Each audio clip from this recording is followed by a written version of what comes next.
नमस्कार, आदाब, सत श्री अकाल दोस्तों। स्वागत है आप सबका मेरे YouTube चैनल स्वप्निल जंक्शन पर और मैं आशा करता हूं कि आप सभी स्वस्थ और सुरक्षित होंगे। दोस्तों, आज 2 अक्टूबर है और 2 अक्टूबर की ये तारीख, ये दिन भारत के इतिहास में विशेष महत्वता रखता है। आज ही के दिन भारत के राष्ट्रपिता महात्मा गांधी जी का जन्म हुआ था। आज उनकी जयंती है और इसी के साथ साथ आज देश के पूर्व प्रधानमंत्री लाल बहादुर शास्त्री जी की भी जयंती है। कहीं ना कहीं दोस्तों, ये दोनों ही महापुरुष केवल एक व्यक्ति नहीं थे। यह लाल बहादुर शास्त्री जी और महात्मा गांधी जी किसी व्यक्ति के नाम नहीं थे, बल्कि ये अपने आप में जीवंत विचार थे जो आज भी प्रासंगिक हैं। चाहे कोई भी कालखंड क्यों ना हो, इन दोनों के विचार हमेशा इस देश के लिए मार्गदर्शक का कार्य करेंगे। आज की इस वीडियो की शुरुआत दोस्तों मैं लाल बहादुर शास्त्री जी के एक बहुत ही प्रमुख कथन के साथ करना चाहूंगा, जो उनके विचार थे उसके साथ करना चाहूंगा। लाल बहादुर शास्त्री जी कहते थे कि यदि मैं एक तानाशाह होता तो धर्म और राष्ट्र अलग अलग होते। मैं धर्म के लिए जान तक दे दूंगा, लेकिन ये मेरा निजी मामला है। राज्य का इससे कुछ भी लेना देना नहीं है। राष्ट्र धर्म निरपेक्ष, कल्याण, स्वास्थ्य, संसार, विदेशी संबंधों, मुद्रा इत्यादि का ध्यान रखेगा, लेकिन मेरे या आपके धर्म का नहीं। वो सबका निजी मामला है। दोस्तों, ये शास्त्री जी के विचार थे और कहीं ना कहीं जो उन्होंने बात कही वो आज के दौर में एक प्रकार से लोग भूलते जा रहे हैं। और इसका सीधे तौर पर संपर्क या इसका सीधे तौर पर जो एक प्रकार से मैं कहना चाहता हूं, जिनको टारगेट लेना चाहता हूं, वो हमारे देश के नेता हैं, चाहे किसी भी दल के हो। कोई सॉफ्ट पावर पर या सॉफ्ट तरीके से रिलीजन को एक प्रकार से प्रदर्शित करता है, तो कोई हार्ड लाइन अपनाता है। लेकिन कहीं ना कहीं लोग ये भूल गए हैं कि रिलीजन यानी धर्म, आप किस पूजा पद्धति का पालन करते हैं, आप किस धर्म का अनुयायी हैं, आप, यह आपका निजी मामला है। लेकिन आज हमारे देश में चुनाव, और आज ही नहीं बल्कि स्वतंत्र भारत में जब से चुनाव हो रहे हैं तब से सिर्फ यही मुद्दा रहता है। और आज भी यहां पर विकास को कहीं ना कहीं एक बैक सीट दे दी जाती है और ड्राइविंग सीट पर आ जाता है धर्म और जाति। लाल बहादुर शास्त्री जी, दोस्तों, मैं आपको बताना चाहूंगा कि हमेशा से ही धर्म और राजनीति को अलग अलग रखते थे और यह आपने उनके विचार सुने और इससे आपने अनुमान भी लगाया होगा। आज पहले बात लाल बहादुर शास्त्री जी की करना चाहूंगा, फिर इसके बाद महात्मा गांधी जी की बात करना चाहूंगा। लाल बहादुर शास्त्री जी के जो ये विचार मैंने आपके सामने रखे, ये सबसे ज्यादा मुझे प्रभावित करते हैं। हालांकि इसके साथ ही एक विचार, इनका जो एक नारा विश्व प्रसिद्ध है और हर कालखंड में बहुत प्रासंगिक है और भारत के दृष्टिकोण से सबसे ज्यादा महत्वपूर्ण नारा है, क्योंकि शास्त्री जी जानते थे कि देश के भीतर किसानों और सैनिकों यानी जवानों का क्या महत्व है। वो ये जानते थे कि अगर राष्ट्र का निर्माण करना है तो फिर किसानों और जवानों की भूमिका को कभी भी नजरअंदाज नहीं किया जा सकता है। एक प्रकार से उन्होंने जब ये नारा दिया, जय जवान जय किसान, तो इससे ये सिद्ध हो गया कि भारत किसानों का देश है और भारत जवानों का देश है। और आज आप देख रहे हैं दोस्तों कि किस प्रकार से हमारे देश के किसान सड़कों पर है। सुप्रीम कोर्ट ने भी टिप्पणी की और एक प्रकार से फटकार लगाई किसानों को। लेकिन कहीं ना कहीं यह बात आपको भी समझ में आ गई होगी या समझनी चाहिए कि सरकार किसानों से तकरीबन 10 महीनों से बात नहीं कर रही है। यानी ये जो गतिरोध है, इसमें बराबर की भूमिका सरकार की भी है, क्योंकि किसान ये बात जानते हैं, उन्हें इस बात का विश्वास है कि ये जो तीनों कृषि कानून आए हैं कृषि सुधार के नाम पर, ये उनके जीवन को बर्बाद कर देंगे, उनकी किसानी को खा जाएंगे। इसीलिए वो आंदोलन कर रहे हैं। अन्यथा किसी को शौक नहीं होता सड़कों पर बैठकर हाईवेज को जाम कर और उसके अलावा हर मौसम में हर समस्या का सामना करते हुए आंदोलन करना। अगर वो आंदोलन कर रहे हैं तो उनसे बातचीत की जानी चाहिए, लेकिन बातचीत नहीं हो रही है। वो लोग जो कहते हैं कि हम सिर्फ एक कॉल की दूरी पर हैं, वो एक कॉल तक नहीं मिला पाए। तो यही बात है कि जो लाल बहादुर शास्त्री जी के विचार थे कि सदैव इस देश के भीतर किसानों और जवानों की जय जयकार होनी चाहिए, वो आज के दौर में प्रासंगिक नहीं है। आज के दौर में एक प्रकार से जो आज के पीढ़ी के जो राजनेता हैं वो इस बात को नहीं मानते हैं। इसके अलावा दोस्तों मैं आपसे कहना चाहूंगा कि लाल बहादुर शास्त्री जी, मुझे जब मैंने उनके बारे में पढ़ रहा था तो मुझे याद आता है कि मैंने पढ़ा इनफैक्ट कि तमिलनाडु में एक रेल का हादसा हो गया था 1956 में, और उस समय वो देश के रेल मंत्री थे और उसमें करीब 144 लोगों की 144 लोगों की मौत हो गई थी। तो उसके बाद लाल बहादुर शास्त्री जी ने इस्तीफा दे दिया था अपने पद से। उन्होंने नैतिक जिम्मेदारी ली थी इस हादसे की। क्या आप आज के दौर में इस बात को स्वीकार कर सकते हैं कि आज के दौर में कोई मंत्री या कोई एक प्रकार से चाहे केंद्र में मंत्री हो या फिर राज्य में कोई मंत्री हो, राज्य सरकार में, क्या वो इस्तीफा देंगे? नहीं देंगे। हाँ, इस्तीफा वो एक सूरत में दे सकते हैं कि अगर उन्हें किसी अन्य पार्टी में जाना हो या फिर उन्हें एक प्रकार से कहा जाए कि हम आपको कहीं और बुला लेंगे या फिर हम आपको कोई और जिम्मेदारी देना चाहते हैं, तब वो इस्तीफा दे देते हैं।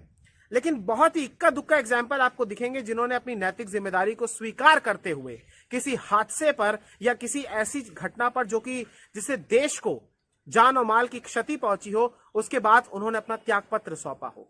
बताइए, कोविड महामारी इस समय भी चल रही है, लाखों लोगों की जान चली गई, हजारों लोग ऐसे थे जो शायद इलाज के अभाव में इस दुनिया से रुखसत हो गए, लेकिन क्या किसी भी नेता ने अपनी नैतिक जिम्मेदारी को स्वीकार किया? नहीं। इस्तीफा हुआ तो इसलिए हुआ क्योंकि आने वाले समय में चुनाव होने थे। बहरहाल ये शास्त्री जी के कुछ विचार थे और मैं इस वीडियो के माध्यम से लाल बहादुर शास्त्री जी को, उनके व्यक्तित्व को, उनकी विचारधारा को और उनके एक प्रकार से जो उनकी छवि है और उनके जो एक प्रकार से हमारे जीवन में जो महत्वता है, उन सबको आज स्मरण करता हूं और बहुत बहुत धन्यवाद करना चाहता हूं उनका। आज वो हम सभी को आकाश से देख रहे होंगे और निश्चित रूप से दुखी भी हो रहे होंगे क्योंकि उनके सपनों के भारत को हम साकार नहीं कर रहे हैं। वो कितने ईमानदार थे, वो कितने कर्तव्यनिष्ठ थे, वो कितने सत्यनिष्ठ थे, वो कभी भी देश को झुकने नहीं देते थे। इसीलिए हम सबको, एक एक भारतवासी को आज उनके पद चिन्हों पर चलने की आवश्यकता है। लाल बहादुर शास्त्री जी का एक किस्सा आपको और बताना चाहूंगा, इसके बाद मैं दूसरे विषय पर आऊंगा। लाल बहादुर शास्त्री जी ने दोस्तों एक बार जब वो प्रधानमंत्री थे देश के, मात्र 19 महीनों तक ही वो प्रधानमंत्री रह पाए और एक प्रकार से उनकी मृत्यु आज भी एक गुत्थी है। लेकिन लाल बहादुर शास्त्री जी ने दोस्तों अमेरिका तक की एक बार आलोचना कर दी थी। उस समय वियतनाम में अमेरिका ने आक्रमण कर रखा था, युद्ध छेड़ रखा था और इसके बाद अमेरिका तिलमिला उठा था और अमेरिका ने भारत से जो अनाज, भारत में अनाज वो देता था, उसका निर्यात पर रोक लगा दी थी। भारत में बड़ा खाद्यान्न संकट उत्पन्न हो गया था।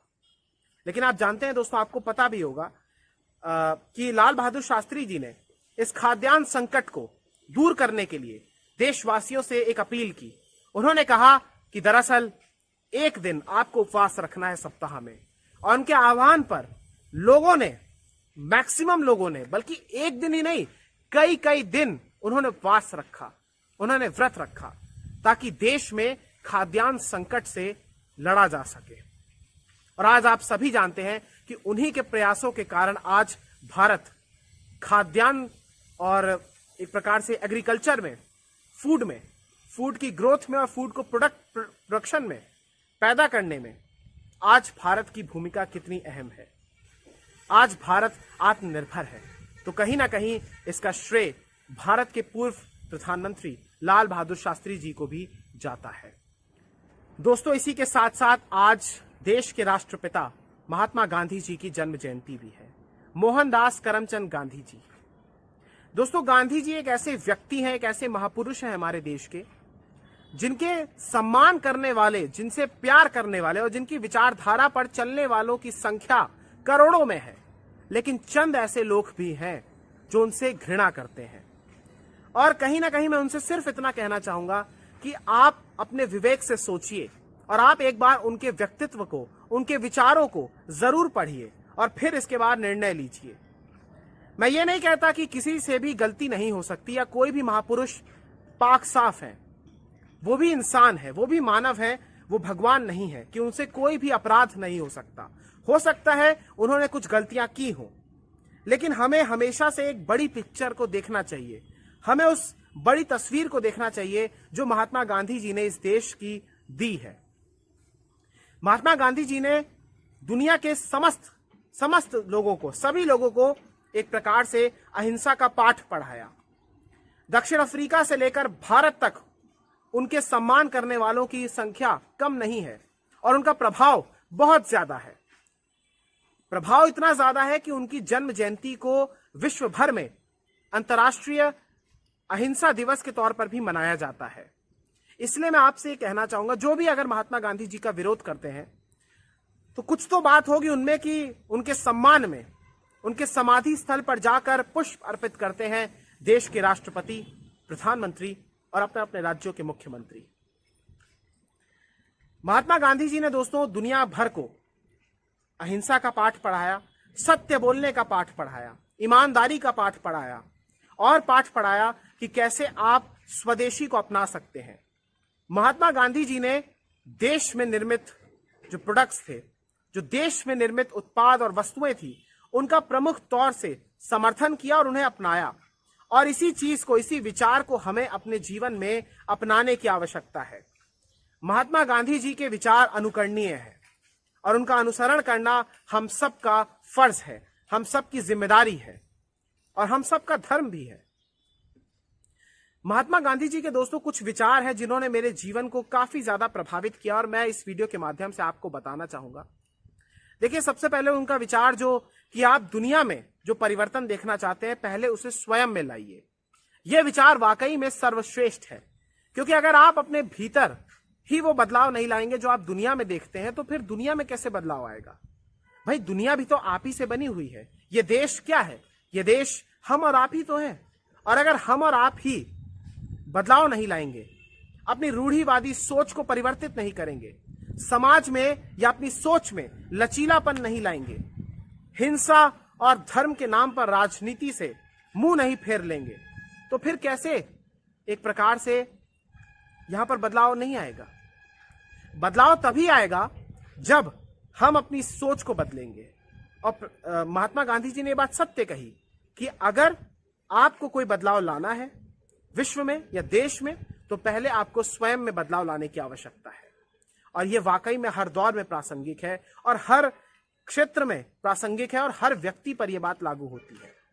आप बैठे बैठे सिर्फ बयान नहीं दे सकते कि मेरे को ये चीज चाहिए, मैं चाहता हूं कि पूरे देश में सफाई हो जाए, मैं चाहता हूं पूरे देश से गरीबी हट जाए, मैं चाहता हूं कि पूरे देश में शांति हो। उसके लिए हम सबको निजी रूप से कहीं ना कहीं प्रयास करना होगा। फर्ज कीजिए अगर हम ये कहते हैं कि हमारे शहर, हमारे गांव गंदे हैं, वहां पे गंदगी ज्यादा है, तो फिर ये गंदगी कौन फैलाता है? कोई मार्स ग्रह से या फिर किसी और ग्रह से तो ये आते नहीं है। ये सब कुछ तो हम ही फैलाते हैं और साफ भी हमें ही करना है। तो इसलिए बहुत जरूरी है कि चेंज हमें अपने में लाना है। इसके अलावा जो उनका एक और विचार है जो मुझे बहुत ज्यादा प्रभावित करता है, वो ये है दरअसल कि महात्मा गांधी जी कहते हैं कि दरअसल कमजोर कभी भी क्षमाशील नहीं हो सकता है, क्षमाशीलता ताकतवर की निशानी होती है। हमारे समाज में अक्सर उस व्यक्ति को कमजोर समझा जाता है या फिर कायर समझा जाता है जो कि चुप रहता है, खामोश रहता है। लोग ये नहीं समझते कि वो व्यक्ति तभी बोलना चाहता है जब उसकी बात का वजन हो।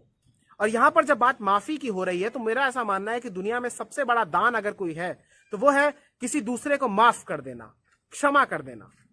इसलिए ये बात हर दौर में प्रासंगिक रहती है। और भारत, अगर मैं देश की बात करूं, तो भारत आज दुनिया में एक बहुत बड़ी शक्ति है, एक शक्तिशाली देश है, एक बड़ा देश है।